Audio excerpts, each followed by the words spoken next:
మనం అందరం కూడా బీదలను కటాక్షించాలి. బీదలను కటాక్షించువాడు ధన్యుడు అని రాయబడింది. యెహోవా, నీ దృష్టి ఎదుట నేను పాపం చేస్తున్నాను, నన్ను కరుణింపుము, నా ప్రాణమును స్వస్థపరచుము అని మనవి చేస్తున్నాను.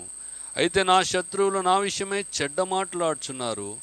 వాడు ఎప్పుడు చచ్చును. శత్రువులు ఏమనుకుంటారంటే మనుషులను గూర్చి లేక విరోధులను గూర్చి ఏమనుకుంటారంటే వాడు ఎప్పుడు చచ్చును, వాని పేరు ఎప్పుడు మాసిపోవును అని చెప్పుకుంటున్నారు. నిజమే కదా. ఈ లోకంలో మనుషులందరూ కూడా కోరేది అదే. అవతలోడు ఎప్పుడు చచ్చిపోతాడు, వాడి పేరు ఎప్పుడు మాసిపోద్ది అనుకుంటుంటారు. ఒకడు నన్ను చూడవచ్చినడల వాడు అబద్ధమాడుతూ ఉంటాడు. వాని హృదయము పాపమును పోగు చేసుకుంటున్నది. వాడు బయలు వెళ్ళి వీధిలో దాన్ని పలుకుచున్నాడు. నన్ను ద్వేషించు వారందరూ కూడి నా మీద గుసగుసలాడుతున్నారు. నశింప చేయవలనని వారు నాకు కీడు చేయని ఆలోచించుకుంటున్నారు.